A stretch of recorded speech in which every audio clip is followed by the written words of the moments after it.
Welcome back to yet another Sunday online service. I hope you all are doing well, and I know that we haven't seen each other in a while, so I would encourage you all to participate using the live chat feature during the premiere. And if you are watching this at another time, I encourage you to leave a comment below. We have an amazing service ahead of us. We start with praise and worship, and I encourage you all to participate wholeheartedly. After that we have the word by Pastor Ryan Rodrigues, and I want you all to listen carefully to what God has placed on His heart for us. After that, we have communion, and I would encourage you all to keep your communion right besides you. Let's pray. Father, I thank you for this time that we have together. I thank you that you have given us blessing and provision during this time. I pray for the service today, and I pray that we would be led by your Spirit during the worship. I pray that as the word comes to us, that we will take the words that are spoken and place it in our heart. I pray that everything that happens during the service today will have a lasting impact on us. I pray that even in these uncertain times, we have a certain God like you whose promises never fail. And I pray that we all go with blessed hearts today. In Jesus' name I pray. Church, it's a great day to praise the Lord. The Bible says, seek first the kingdom of God and all of life's things will be added to you. Come join us in praise and worship. Let's declare God's promises over our lives.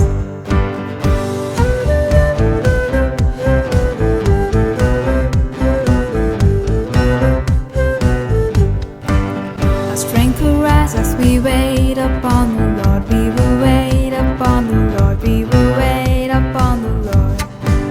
Our strength will rise as we wait upon the Lord. We will wait upon the Lord. We will wait upon the Lord. Our strength will rise as we wait upon the Lord. We will wait upon the Lord. We will wait upon the Lord. Our strength will rise as we wait upon the Lord. We will wait upon the Lord. We will wait upon the Lord. Our God who reigns forever, our hope, our strong deliverer.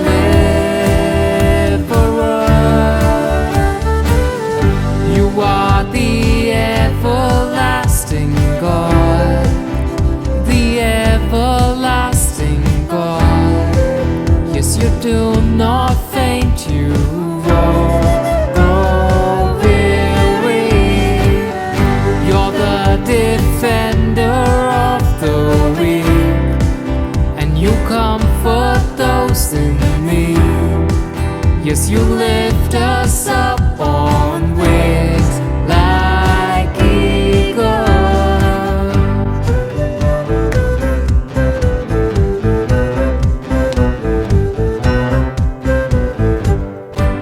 Our strength will rise as we wait upon the Lord. We will wait upon the Lord. We will wait upon the Lord.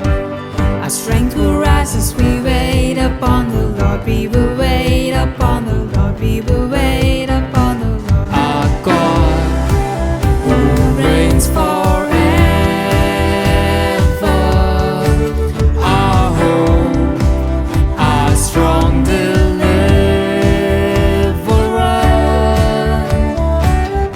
You are the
up, we glorify you, Lord. We pray that your presence is with us, Lord.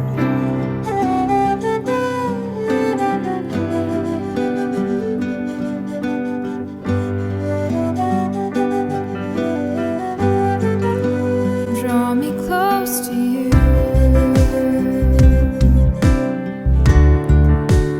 Never let me go. I lay it all down again, just to hear you say that I'm your friend. You are my desire. No one else will do, 'cause nothing else could take your place. To feel the warmth of your embrace. Help me find a way, bring me back to you. You're all I want. You're all I've ever needed. You're all I want. Help me know you are near.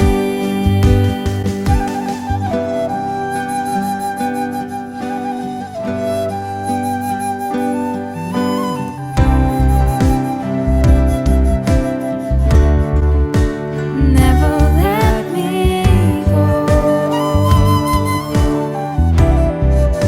I lay it all down again, just to hear you say that I'm your friend. Lord, you are my desire. Lord, no one else will do, 'cause nothing else could take your place. To feel the warmth of your embrace. Help me find a way, Lord, bring me back to you. You're all I want. You're everything I need. You're all I've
the storm. Oh no, you never let go in every high and every low. Oh no, you never let go, Lord. You never let go of me.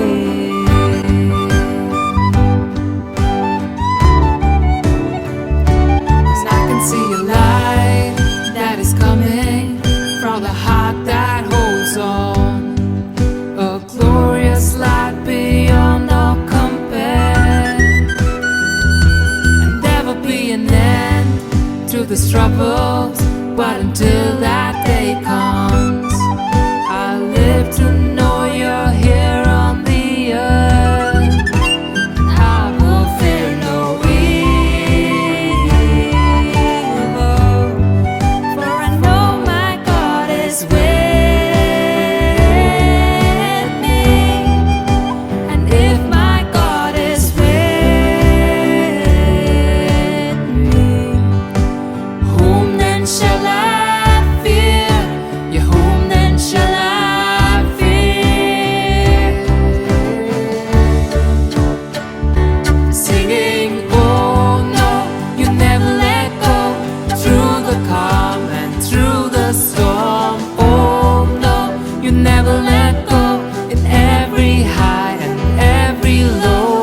good morning, church. Hope you are all keeping well at home, safe, healthy. I thank God for today. I thank God for this beautiful Sunday morning.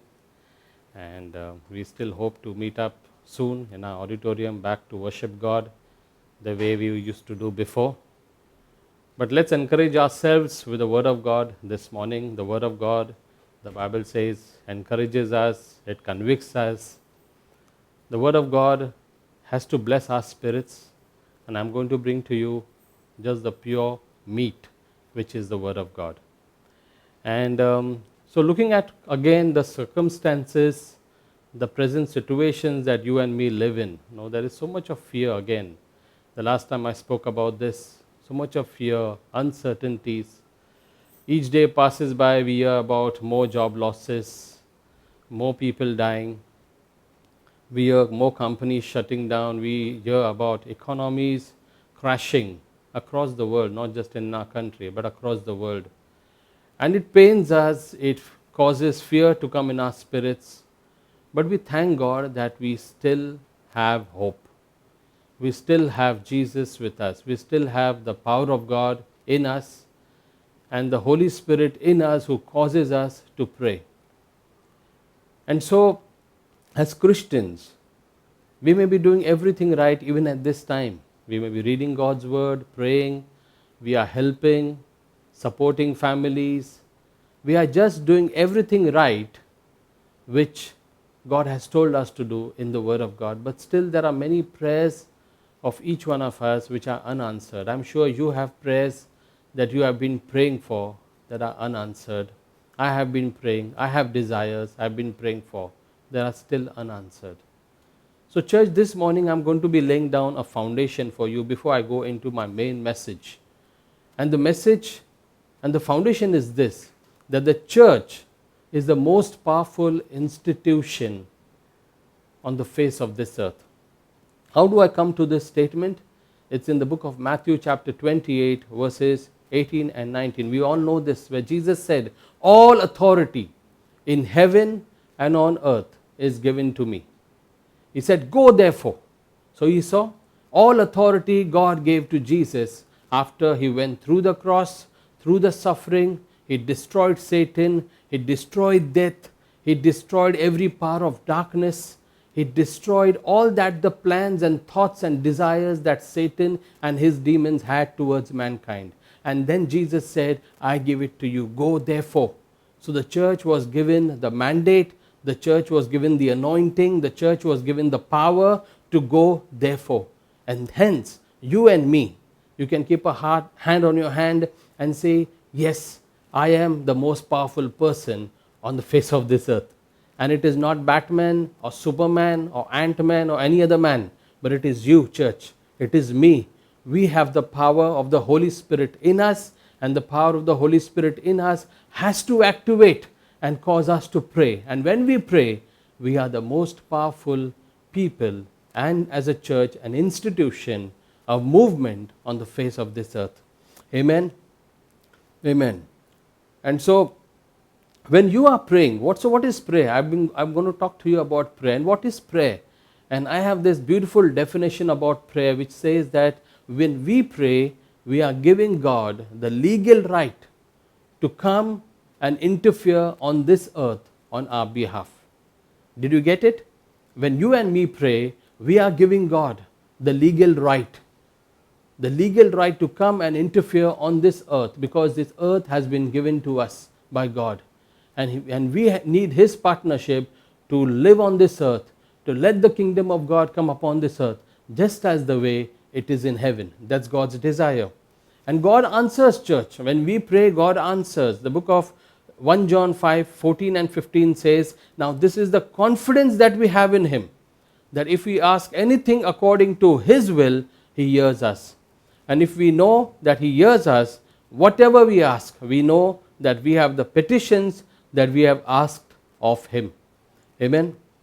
Even you can write down Acts chapter 2 verse 42 and Acts chapter 1 verse 14, where the early church, after Jesus had risen and He was taken up to heaven, when the early church met together in their homes, the early church devoted themselves to prayer and fasting.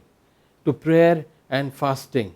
Amen. They got together for the teaching of the word. And because they did that consistently, they prayed consistently together, unitedly, with one heart, one mind, one spirit. They did it consistently, maybe every day, maybe every afternoon, every night. But when they did it together, they came together as a body of Christ. The Bible says major miracles started happening. Healings, deliverances started taking place. But what has happened to the church today? When I think about what the early church was, the power that the early church had, where even the shadow of one person could heal people, where handkerchiefs were there and people could be healed. And what has happened to the church today? Are we so busy with our life church? Are we so busy? I know we all of us are working, most of us, but are we so busy that we have just no time for God and, more importantly, to pray?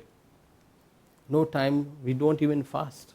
Maybe some of us fast only when we have the Daniel fast start of the year.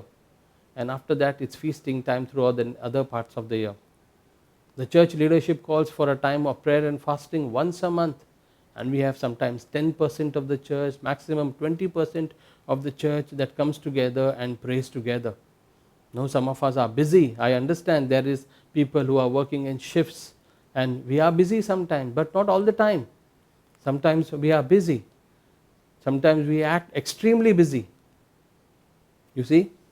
And sometimes we even ensure that we get busy. And the last but not the least, the devil also helps in our busyness. So church, remember this, that the prayer is the backbone of the church. You and me as human beings, we have a backbone. If the backbone is taken away, we'll just crash. So is prayer. The prayer is the backbone of the church. You remove prayer from the church, you remove prayer from your life, and you will stop existing. The church will end up becoming a monument instead of a movement of the Holy Spirit. The church will become a monument church. No, so prayerlessness is nothing but it is a deadness of our spirit.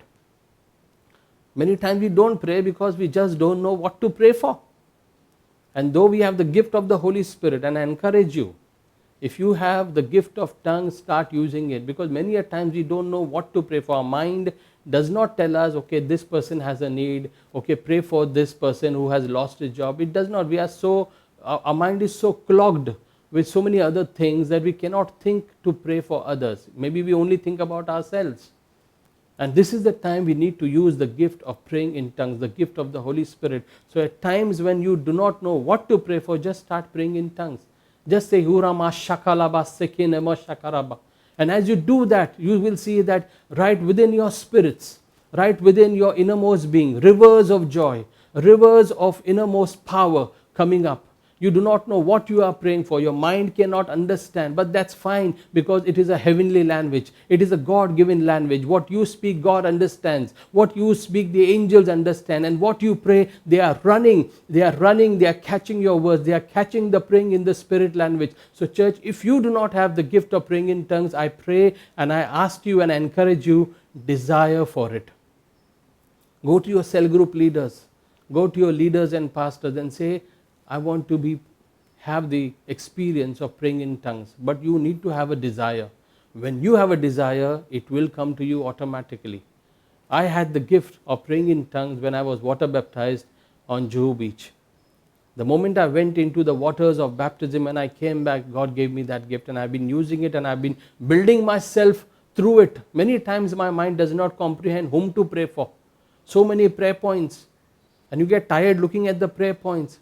And then you start praying in the Spirit. And you worship in the Spirit. Amen.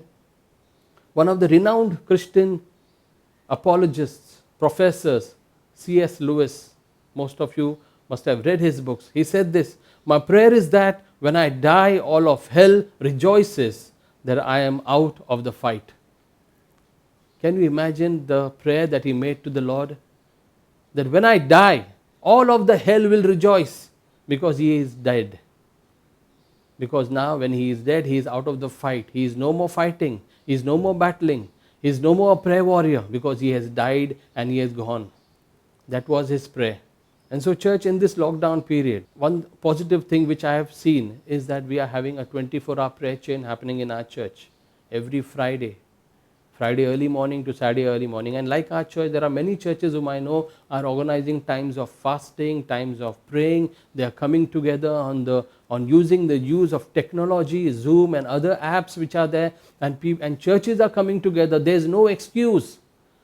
We may not be meeting physically, but we have the digital platforms with us, the social media, we have our mobiles, we have our apps to come together, and we can see one another. Even this country to a far off country, we can still call up each other and pray with each other on the phone.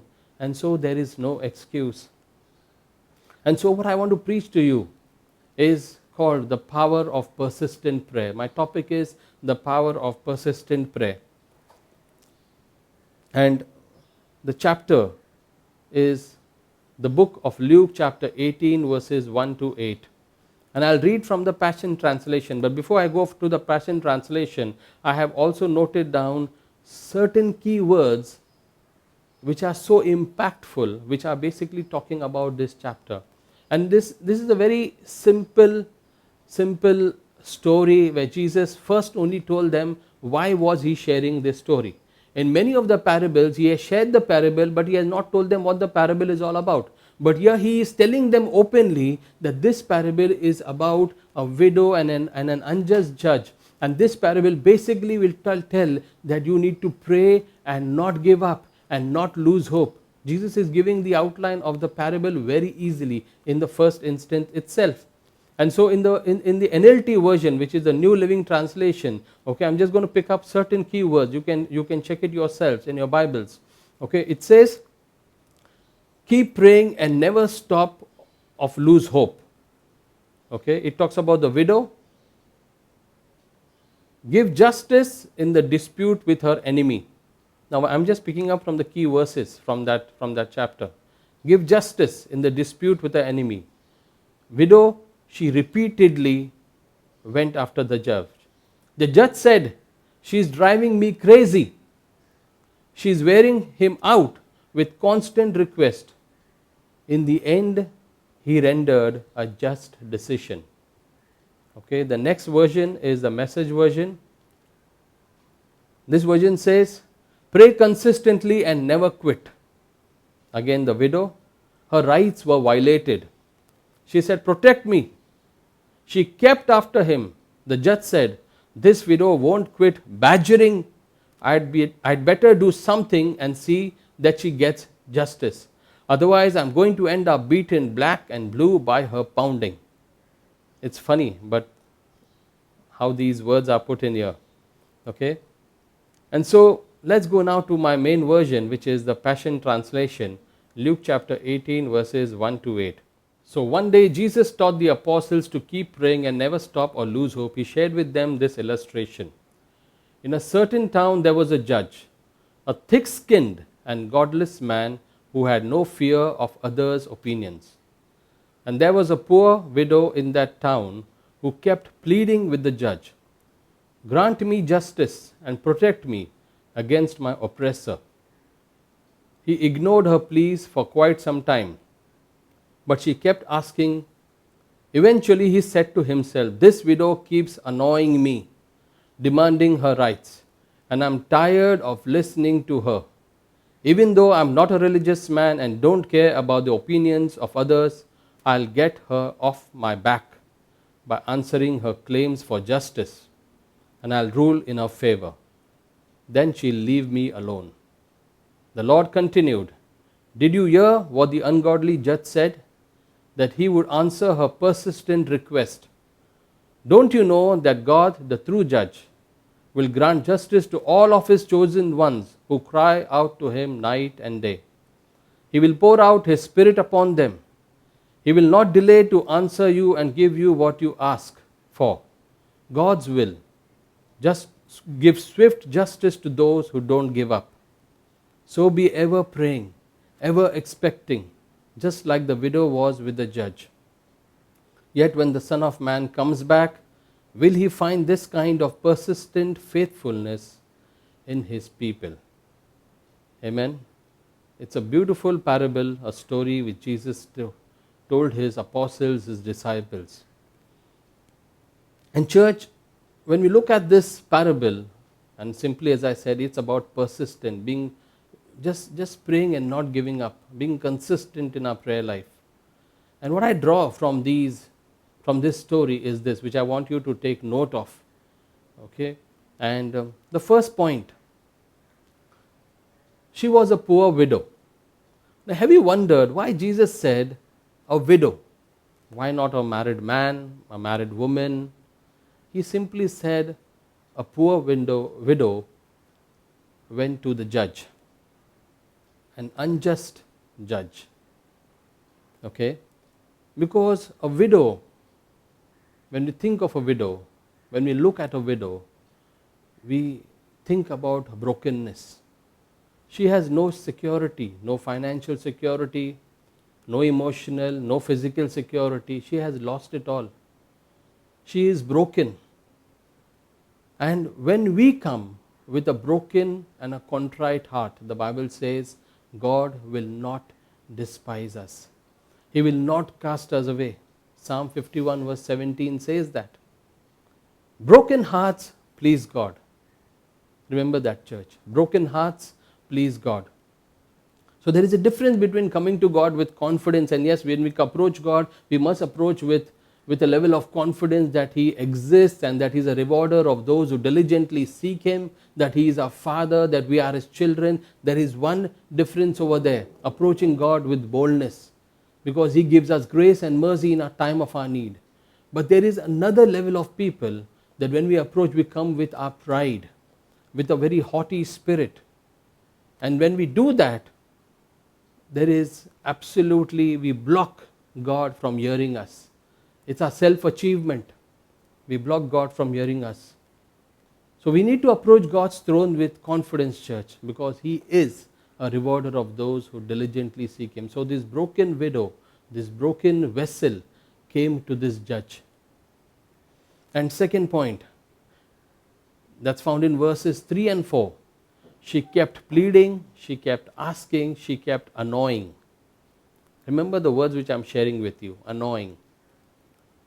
You know very well, and I know very well, there is an oppressor, there is a devil out there in our present life.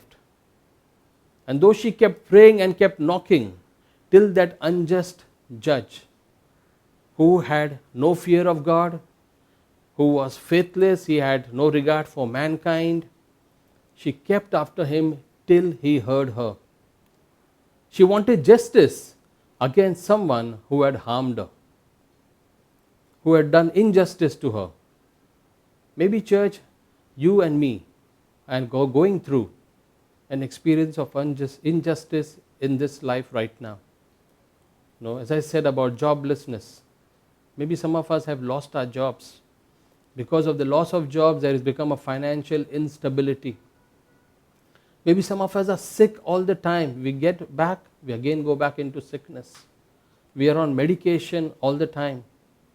Maybe we are oppressed by negative thoughts most of the times. And so we have an oppressor there. And we are telling God, God, deliver me. God, help me. God, come to my rescue. I want to encourage you, church, don't lose hope. Keep going back to our eternal Judge, our God, time and time again, and pour out your heart to Him just like the widow did. It may seem to you that your prayers are not going through the roof, but I want to encourage you again. Keep pouring, keep pressing. I just remembered one of our neighbors where we stay, when the lockdown started, they were very devout, praying together exactly sharp 7 o'clock, the 7 o'clock mass. And every day they would call and ensure they are in the house at 6:45, 6:50, right in front of the TV screen, because it's all online. And a couple of months ago I have been watching them and they've given up. They've just given up. They feel that there is no hope. Why waste our time praying? Why waste our time against Corona when Corona is here to stay? If you and me as a church believe that Corona is here to stay, then I believe the Bible and the Word of God has no effect in us. You and me have the power in us to speak against this demon of Corona. And through the corona, the various problems that have happened in the world, in your life, my life, in our families, in our churches, in our society, in our city, in our state, in our nation and the nations of the world. If you and me believe that way, then we are helpless, church. We are just like them. But no, we have the power of God in us. We have the power of God in us. And what did Jesus say in Matthew chapter 7 verse 7? One of my most favorite verses. It says, ask and you will receive. Seek and you will find. Knock and the door will be opened. Jesus is not offended by our knocking, church. Remember that. Do you remember Daniel in the book of Daniel chapter 10 verses 12 and 13? You can read that. But Daniel fasted and prayed for 21 days. He was persistent. He was consistent.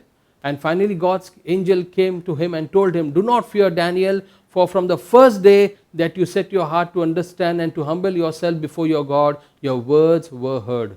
Remember the first day when Daniel prayed, his words were heard in heaven. Heaven is hearing you. The first day you pray and I pray. Heaven backs you up when you pray. So Daniel didn't give up till he saw the physical manifestation of what he was praying for. Are you praying and are you looking forward? Are you praying and are you looking forward to those things which you are praying for? Kingdom related, your personal related, or have you given up? But Daniel never gave up. 21 days he fasted and prayed, the Bible says. And what happened? When he prayed the first time, the angels took his prayer and they went up to the throne room of God. There's a key verse in the Bible. It says, the angels of the Lord hearken unto the voice of the Lord.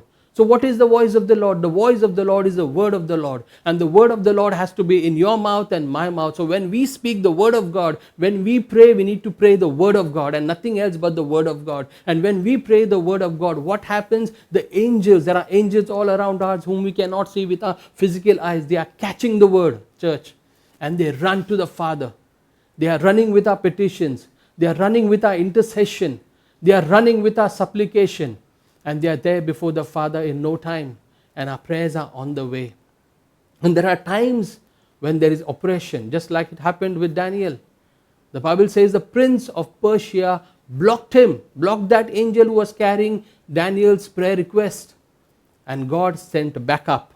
Who was the backup? Michael, the archangel. And Michael, the archangel, was fighting with the prince of Persia while this angel came to Daniel with the answer. Amen. So you see, Daniel never gave up till the prayer request was heard, till he saw the manifestation of his prayer request. And I want to encourage you, if you are praying for something, till it comes in your hand, till you see it physically, you pray in the Spirit. You pray in the Spirit. There is a battle, church, out there. I'm telling you, there is a battle. There is a battle, we call it the spiritual warfare. A Christian life is not just a normal life. It's a spiritual warfare. There is a battle going out over there where angels of God and the demonic kingdom, they are fighting, they are warring with each other. Every time you pray, the first prayer that you make, there is a war happening there in heaven. There is where, amen. But Psalm 103 verse 20 says, bless the Lord, you his angels mighty in strength, who perform his bidding, ready to hearken to the voice of his words. I just told you that.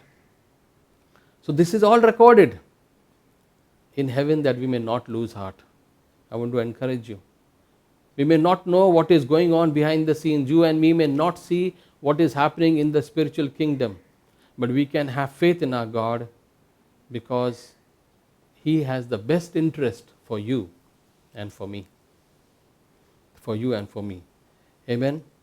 So can I encourage you, keep knocking at the door of heaven till you see a turnaround in your situation right now, till you see that interview call coming, till you see yourself becoming healthy and no more medication, no more wasting money on those medicines.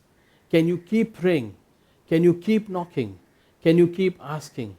Can you keep praying till the economy of our nation takes a turnaround? Can you keep praying that everyone whom we are supporting financially as a church, the groceries, the food, the cash help, till each one of those people in their homes start working, their jobs are created again? Can you keep praying for the kingdom of God to be established here on earth. Can you keep praying that we can meet up again in our auditorium and worship together? Can you keep praying, church? And so, as I said, the church does not need members. The church needs prayer warriors. There are many members in every church, but what we need is prayer warriors in these last times. Because that's what the last verse said. It said, when the Son of Man will come, will he find persistent faithfulness, persistent prayer warriors during those times?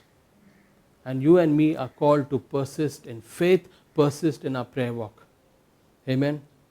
Point number 3, verse 5. She made him weary. Now it's very interesting, listen to this. The word weary in the original Greek text, okay, it denotes wounds and bruises caused by boxers who beat each other and blacken their eyes and disable them. Literally, beat me down with her blows. This is what has happened to the judge. Okay? It is like wrestlers who beat their adversaries with fists or clubs. In the same way, those who are persistent beat the judge's ear with their crying out, even as it were with blows. Isn't it so strong that when we are constantly praying, when she was praying, she was actually badgering him. She was nagging him. She was annoying him. And this version says that she made him weary. She actually gave him blows.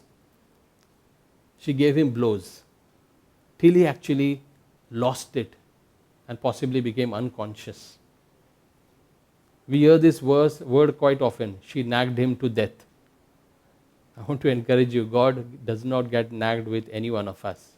He is available to us 24/7, day and night, night and day. Now I was just thinking, no, God never slumbers nor sleeps. And a type of revelation came to me, that while it is day in India, it is night in the US. And the same way, when it is day in the US, it's night here in India. So when Christians in India are praying, the Christians in the US and some other parts of the country are sleeping. When we are sleeping, they are awake and they are praying. God is continuously hearing prayers being answered.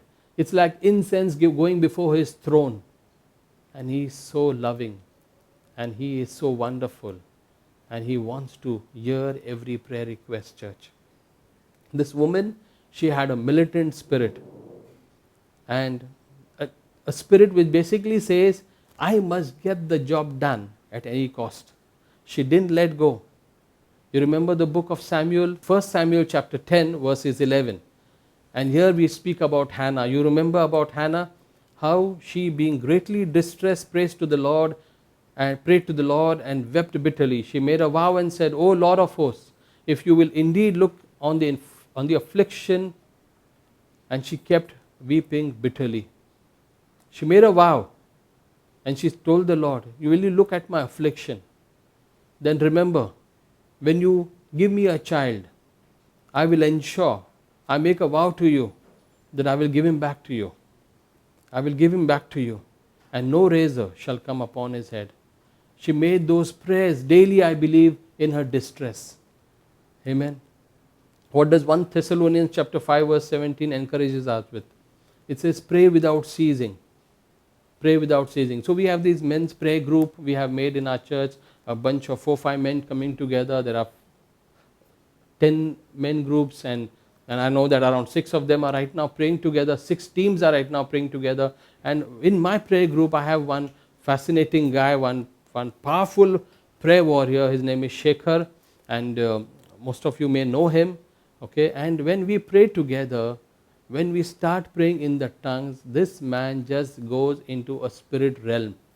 And I can hear it on the phone because we connect on WhatsApp or we connect on our regular network calls. But he keeps praying, and I'm praying, and another member, Sydney, is praying, and I hear him, and there are times I have to say, Brother Shekhar, wait, let's pray for this prayer point. And he is gone. He is praying passionately. He is praying with his full zeal in the spirit language. Amen. We need prayer warriors like this, church. Because the church needs to be a militant in her spirit. And I believe that's what we are called to do. We are not going to allow anything to happen to us or to our families unless it is God's will and unless the church allows it. As I said, we have to give God the legal right to come and interfere on our lives. Amen. It's no use, church, wearing the armor of God and then sitting down on a couch and doing nothing. It's no use. If we are wearing the armor of God, we have to be on the offensive. The church is called to be on the offensive at all times. Point number 4, verse 5. She made him answer her request. Persistence pays. Amen. And another story I'd like to share again is from our cell group. We have these young lads, that's Ethan, Sanjay, Jay, Johan and Enoch. And these boys, it was first pressure from the parents, mainly from the mothers, who took the initiative of getting them together to pray every day. In the afternoon, 3 o'clock, they pray for 15 minutes. And initially it was possibly pushing them.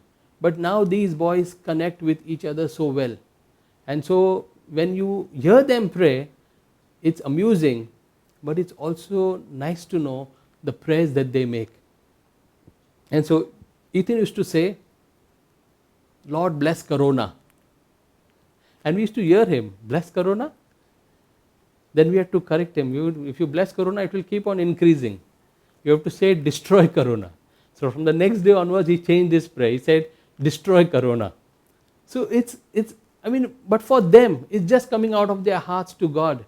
And they're praying together. And I'm sure that even within that small bunch of 5 boys, no, I won't say that thank God there's no girl, because what they are praying for 15 minutes then could be 45 minutes. There's no girl in the team. They're only 5 boys. And they are having a great time praying together. Amen. But God will hear their prayer, church. God will hear their prayer, and they are praying for you. They are praying for people who have lost jobs. They are praying for people who have job cuts and salary cuts and not going to get salaries for the next so many months. They are praying for the situation. And we just hear them. They are simple words. But angels are carrying even their words. Even their words. What does Mark 11:24, one of my most favorite verses, it says, when you pray, believe what you have prayed for. Believe that you have received it, and it will be yours. And it will be yours. Amen. Because that's what we are called to do. Believe, and it will be us. The last point is from verse 7 and 8. And God, the true judge, gives swift justice. The Lord continued, do you hear what the ungodly judge said? That he would answer her persistent request? Don't you know God, the true judge, will grant justice to all his chosen ones who cry out to him night and day? He will pour out his spirit upon them. He will not delay to answer you and give you what you ask for. God will give swift justice to those who don't give up. So be ever praying, ever expecting, just like the widow was with the judge. Yet when the Son of Man comes back, will he find this kind of persistent faithfulness in his people? Know this, church, that you are not praying to an unjust God. You are praying to a loving Father. You are praying to a loving God who wants to richly bless you and give you all things. Know this, the foundation that God is interested in giving you and me all things that pertain to this life, pertain to godliness. He will give it in His time, but He wants to give you all things. And so what moves God is kingdom prayers. And so what are kingdom prayers, church? Kingdom prayers are basically prayers where you pray what is on God's heart. God's heart is for the people. God's heart is when you pray that, Lord, make me a vessel, a channel of your blessing to others who don't have. Help me to help them. Help me to heal them. Help me to come to their aid. Lord, help me. Help me to show love and genuine love, just as the way you have showed me your love, Lord. Praying God's kingdom of righteousness, peace and joy on this earth. So church, do you have a burden like that? If you don't, I encourage you, ask God to give you a burden to make kingdom prayers. Because kingdom prayers will become effective prayers. And God is interested in kingdom prayers. Surely He is interested in your personal life, and He will give you everything that you need for this one life. But if you start making kingdom prayers, prayers that are for others, and looking at opportunities to come to the aid of others, God will take care of what you need for this one life. For this one life. And so let us not become weary. Galatians chapter 6 verse 9 says, let us not become weary in doing good, for at the proper time we will reap a harvest if we do not give up. Amen. And God does not delay, church. Hallelujah. He doesn't delay because He doesn't care or because He is cruel or unjust. But sometimes He will delay. And through these delays, you and me will learn patience and faith and perseverance. Faith that He does hear and does have our hearts, does have best interests in mind. Even if we can't understand why He doesn't respond immediately. I want to encourage you, don't get bitter with God. Don't get bitter with God. Don't get mad at Him just because He is silent, because He is not answering. He still has the best plans. He still has the best laid up for you and me. And so, if there is a delay, it is basically due to 3 reasons which I have picked up. It may not be the right time for your answer. It may not be God's will. He wants to still give you the best. It can be lack of faith, as it is written in this chapter. And so I want to encourage you, keep praying in all situations.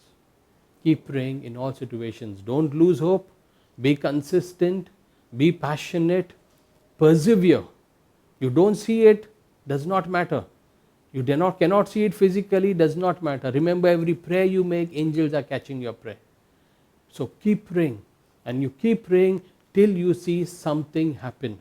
Till you see this virus leaving this earth. Till you see you have a job in hand. Till you see what you want to see in your life, in your family, in your church, in this nation.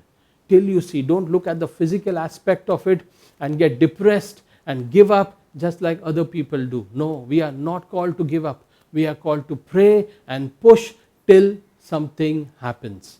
Amen. Come, let's bow our heads and pray. Hallelujah. Hallelujah. Hallelujah. Father, I thank you. I thank you for your word.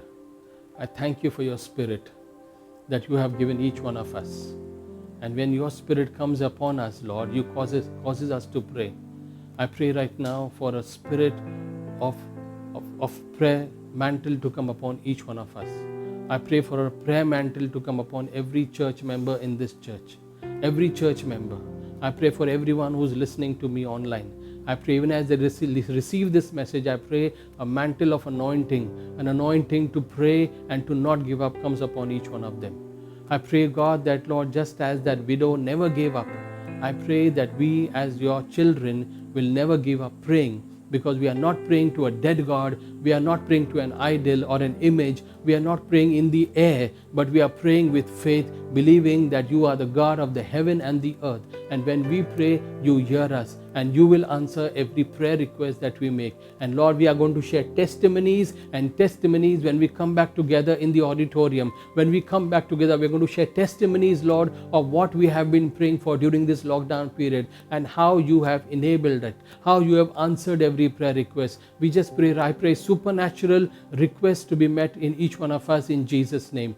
In Jesus' name. I thank you for this word. I pray let this word hide deep in our spirits, Lord. We may not forget this word, but let this word bring fruit in each one of our lives. I pray that every member of Bandra NLC Church, Lord, every member of this church, even the Hindi churches, will rise up to be a prayer warrior from this time forth.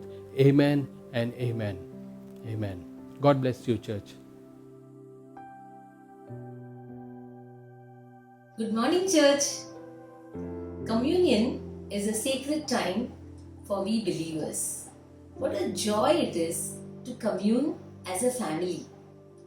John 6:53 says, "Unless you eat the flesh of the Son of Man and drink his blood, you have no life in you."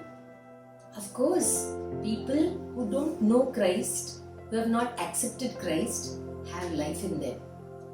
But John 6:54 says, "Whoever eats my flesh and drinks my blood has eternal life."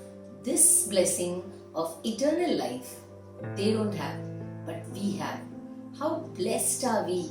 Because we know for sure after this temporary life on earth, we have a permanent seat in heaven. And we all know heaven is a beautiful, marvelous, wonderful, amazing place with huge mansions. We live in small houses here, but we as families believe that we will live in huge mansions there with Him.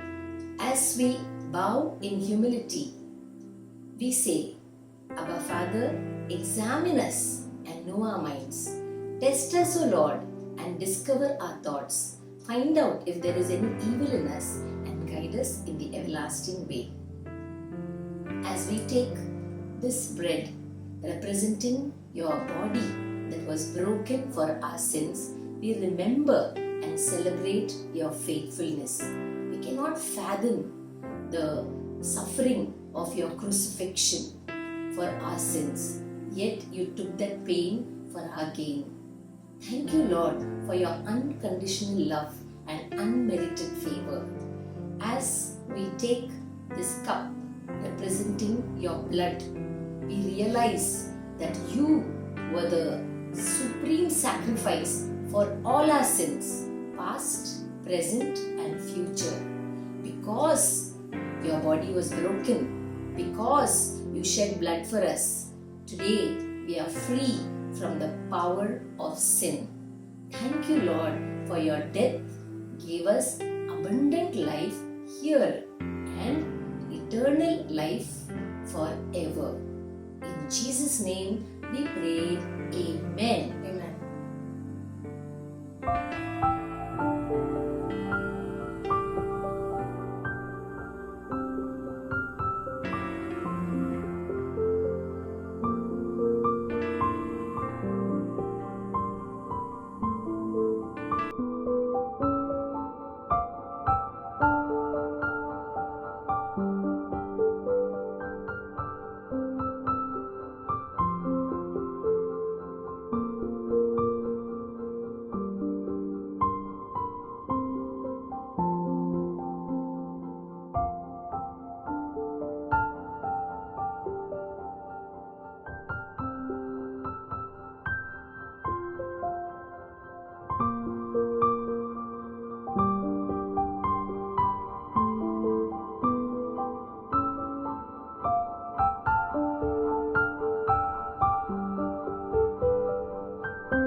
We've come to the conclusion of another online service. You've heard a great message from Pastor Ryan Rodrigues. There was some good praise and worship by Naveen, Rahel, and Jean. And we've come to the close. Yes, I want to pray for you guys, but I want to encourage you during these lockdown times. Some of you have had pay cuts, some of you have had job losses, but I don't want you to be panicky or frustrated. These are difficult times, but this is the time we raise our hands to God. We look to God and we know He is faithful. He's been faithful. You know, people, He's been faithful in the past. That's why we can talk about Him and raise our hands to Him and look to Him. I'm going to pray for you now. I'm going to pray for 3 things. I'm going to pray for His restoration of jobs, restoration of salaries, that something even better will come up after the lockdown gets over or during the lockdown also. I'm going to pray for healing. And lastly, I'm going to pray a blessing on those who give, because it's the first Sunday of August and it's time to put in our tithes and offerings. So let's pray. Father, we thank you for all those watching this service. We thank you for the times we are going through. And in these times, our hope and trust is in you. Right now, Father, I pray for those who've lost their jobs. Some of them have taken pay cuts. And I'm asking you for the restoration of jobs. I'm asking you for the restoration of salaries. I'm asking you for the people, Lord, that something better will come up now or after the lockdown. But I thank you that as you look after the birds of the air who do not work nor sow into barns, so will you look after every person who calls on the name of your Son, Jesus Christ. I thank you, Lord. You will show yourself strong on behalf of our people. And now, people, if there's anyone sick, I just want you to put your right hand on the affected area. I want you to look to God now, close your eyes, bow your head, and I'm going to pray for a healing through Jehovah Rapha. The meaning of Jehovah Rapha is the Lord your healer. So let's call. Can you repeat after me? Jehovah Rapha. Yeah, say it again, Jehovah Rapha. And I'm going to pray now. Don't forget to put your hand on the affected area, whether it's a pain in the back, knee, whether it's a headache, or just some mental tension, stress. Put your hand on your head, and I'm going to pray. Father, bless your people. Once again, I thank you that your word says in Isaiah 53:5, you were bruised for our iniquities, you were wounded for our transgressions. The chastisement for our peace was upon you, and by your stripes we are healed. I pray for each one watching, even others, Lord, that you grant them the peace that passes all understanding, which Jesus made through the blood of his cross, to be their portion, to guard their hearts and minds in peace, in union with Christ Jesus. And I call upon you right now for a healing in that affected part, for peace in their minds. And I'm also praying for those who are the givers, Lord, those who through these times they've excelled in their giving, put in their tithes and offerings. And when the call came to provide rations for people who've lost jobs in our Hindi churches, or where no income is coming in, we've provided rations, given cash. I just pray a blessing on all the givers, that you will show them who you are, Lord. You will rebuke the devourer for them and bless them in such a way that you make them greater and bigger givers than ever before. Bless your people. Grant us all a great week, Lord. And we want to see signs, wonders, and miracles happening, and your people restored to joy. We thank you for this service. Bless your people in Jesus' most precious name. Amen. God bless you, all those who are watching. Remember, God is faithful. And get ready for another great service next Sunday. If you have a testimony that God has answered prayer, please let us know. There's a phone number on the screen. Call that number or message that number on WhatsApp and let us know, because we want to give God all the glory. God bless you, all of you. God bless you.